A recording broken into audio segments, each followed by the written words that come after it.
अस्सलाम वालेकुम रहमतुल्लाहि वबरकातुहू। मुझे पता है कैसे हो आप। ब्रदर देखो, मैं आपको एक छोटी सी पहले एग्जांपल देता हूँ। ये इस चीज़ के बारे में मैं श्योर नहीं हूँ, ये मेरी अपनी एक्सपेरिमेंट किया था मैंने कैलकुलेटर पे। अगर तो मैं फॉर एग्जांपल कहता हूँ 5 × 9 और इस पूरे को मैं स्क्वायर दे देता हूँ तो मेरे पास आंसर रहेगा 2025। सही है। अगर मैं सिर्फ पहले 5 को स्क्वायर देता हूँ और अलग से सिर्फ 9 को स्क्वायर देता हूँ, पता है क्या होगा? तब भी मेरे पास आंसर 2025 आएगा। अब इससे मैं आपको समझाना ये चाह रहा हूँ कि मिसाल के तौर पर मेरे पास एन स्क्वायर है ना, तो मैं लिखूंगा 3 × 10⁻⁴ इस पूरे का स्क्वायर। अब मैं इस स्क्वायर को ना अंदर भी लेके जा सकता हूँ। सही है, यानी 3 के पास अलग ले जाऊं और 10 के पास अलग ले जाऊं। अब जानिए एक और बात ये क्या, अगर तो फॉर एग्जाम्पल मैं लिखता हूँ 2 की पावर 2 इस पूरे का स्क्वायर, तो ये जो बाहर वाली पावर होता है ना, ये अंदर आके अंदर वाली पावर के साथ मल्टीप्लाई हो जाती है। तो ये असल में बनेगा ये टू, ऐसे लिखना जिससे मेरे पास जगह कम है। इधर करके देख लेते हैं, 2 की पावर 2 स्क्वायर, 2 की पावर 2 फिर इस पूरे का स्क्वायर। अगर आपको फॉर एग्जाम्पल इस तरह का क्वेश्चन आ जाता है, बस ये बाहर वाली पावर अंदर जाके अंदर वाली पावर से मल्टीप्लाई हो जाती है।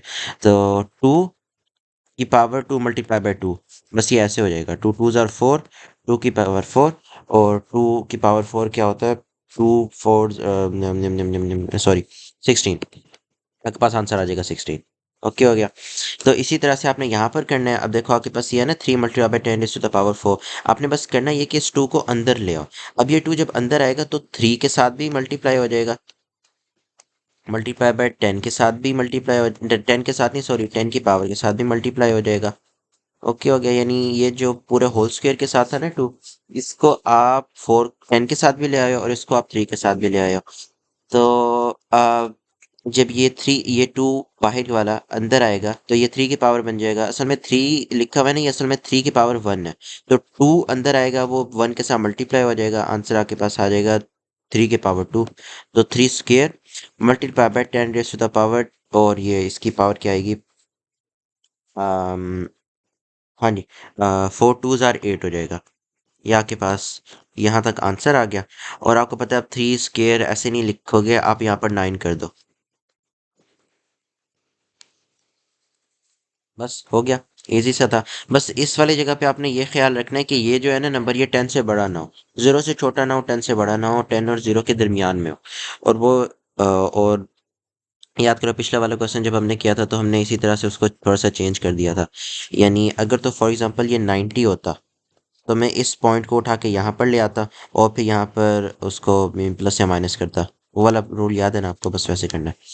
तो ये आपके पास जानी आंसर आ गया। ये आंसर है एन स्क्वेयर का। ओके जानी, तो आपके पास आंसर आया एन स्क्वेयर। ओके। तो एन स्क्वेयर का तो आंसर आ गया ना। एन स्क्वेयर हमारे पास निकला है 9 × 10⁻⁸ यहाँ तक आंसर आ गया। और लेकिन जो आपके पास क्वेश्चन था ना बी पार्ट का, वो था एन स्क्वेयर प्लस एम। बस आगे इसको सॉल्व कर लेते हैं। 9 × 10⁻⁸ हो गया, ये हो गया हमारे पास एन स्क्वेयर। हाँ मुझ प्लस एम क्या था? एम एक सेकंड का मैं चेक करता हूँ। एम था 2.1। ओके ओके, 2.1 × 10⁻⁷ अब बस इसको नॉर्मल इंडाइसिस वाले रूल से हम इसको प्लस कर देंगे इन दोनों को। ओके ब्रदर, अस्सलाम वालेकुम वरहमतुल्लाहि वबरकातुहू। मैं सलाम क्यों करूँ? क्योंकि मैं चला गया था, मैं पॉज कर गया था तो आपको पता नहीं चलेगा। खैर, अच्छा, हमारा प्रॉब्लम तो सिर्फ स्क्वायर लेना था ना। स्क्वायर वाला प्रॉब्लम तो हमारा सॉल्व हो गया अल्हम्दुलिल्लाह। तो अब हमने करना क्या है, इसको भूल जाओ आप, ये हम बाद में करेंगे। खैर, हमारा स्क्वायर वाला प्रॉब्लम तो सॉल्व हो गया। बस सारा वही वाला नॉर्मल मेथड करना जो हम करते हैं प्लस करने के लिए स्टैंडर्ड फॉर्म्स को।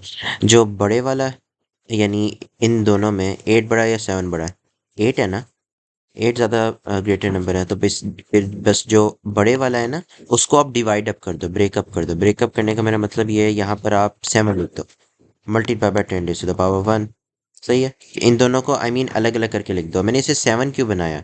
क्योंकि देखो ये भी 7 हो गया, ये भी 7 हो गया, और क्योंकि अब दोनों 7 हो गए हैं तो मैं 7 को बाहर कॉमन ले सकता हूँ ना। बाकी सारा का सारा वैसे लिख दो, मल्टीप्लाई बाय 10⁻⁷ अब देखो यहाँ पर भी 7 है, यहाँ पर भी 7 है,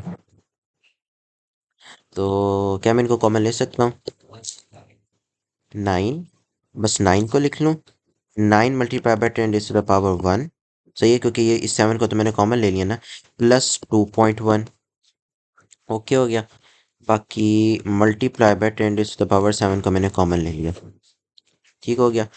फिर यहाँ पर अब देखो, 9 multiply by 10 raise to the power 1 अगर मैं लिखता हूँ, इसका क्या मतलब है? मैं ये कह रहा हूँ ना, 9 मल्टीप्लाई बाय 10 और 9 मल्टीप्लाइड बाय 10 90 होता है।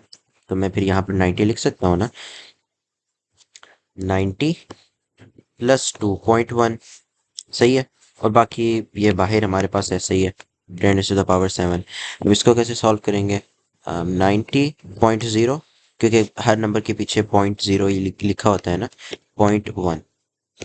ये तो हमारा नॉर्मल बच्चों वाला एडिशन है। 1 हो गया, 2 हो गया, पॉइंट वैसे का वैसा नीचे आ गया, और हमारे पास आंसर आ गया 92.1। बाकी अब हम इसको ऐसे लिख सकते हैं। यहाँ तक हमारा क्वेश्चन कंप्लीट नहीं हुआ। कंप्लीट क्वेश्चन इसलिए नहीं हुआ क्योंकि याद करो, मैंने आपको कहा था ये वाला जो नंबर होता है, this number needs to be greater greater than 10, sorry, greater than 0 and less than 10। 10 से छोटा होना चाहिए, 0 से बड़ा होना चाहिए। लेकिन 92 तो ऑब्वियसली 10 से बड़ा है, तो मैं क्या करूंगा, इसको पॉइंट को लेफ्ट साइड पर ले आऊंगा। सही है, तो ये बन जाएगा मेरे पास 9.21। पहले 92.1 था, अब 9.21 बन जाएगा, मल्टीप्लाई बाय 10 की पावर 7। अब ये बस लास्ट स्टेप ये है कि ये 7 7 नहीं रहेगा, ये थोड़ा सा चेंज हो जाएगा। चेंज कैसे होगा, आपने याद रखना है कि, एक सेकेंड, हाँ जी सॉरी, मैं चेक करने गया था। आपने याद रखना है एक रूल, वो ये कि जब भी आप डेसिमल पॉइंट को राइट साइड पर लेके जाते हो, राइट साइड पर लेके जाते हो, तो फिर आप पावर में से ना माइनस करते हो, आप पावर में से माइनस करते हो। और जब भी आप लेफ्ट साइड पर लेके जाते हो, तो फिर आप पावर को प्लस करते हो। कितने प्लस करने हैं? जितने डेसिमल प्लेसेस आप लेफ्ट या राइट लेके जा रहे हो। तो हमारे पास 92.1 था, उससे हम कहाँ पर लेके चले गए? उससे हम ले गए 9.21 में। यानी ये जो 1 पॉइंट है, इसको मैं उठा के यहाँ पर ले आया ना, और यहाँ पर लेके आने से फ़र्क ये पड़ा कि अब मैं पावर में, और मैं इसे एक डेसिमल प्लेस लेफ्ट लेके गया हूँ ना, और लेफ्ट पे जाने पे याद करो प्लस करना था, तो मैं यहाँ पर +1 कर दूंगा। सही है, ये हमारे पास आंसर आ जाएगा। 9.21 multiply by 10 to the power 8। यहाँ तक ओके हो गया। अगर आपको इसमें से कोई चीज़ ना समझ आई हो, तो मैं ये कहूँगा, मेरी आपको एडवाइस होगी कि आपका थोड़ा सा इंडाइसिस स्टैंडर्ड फॉर्म का जो कॉन्सेप्ट था ना, क्योंकि ये भूलने वाला होता है, मैं भी भूल गया था अभी। मैं भी बार बार रिकॉर्डिंग पॉज कर करके जाके सर जमील के नोट्स पढ़ रहा था। तो अगर आपके पास सर जमील के नोट्स हैं, उनमें से रिवाइज कर लेना। ओके ब्रदर, टेक केयर, अस्सलाम वालेकुम, अल्लाह हाफिज़।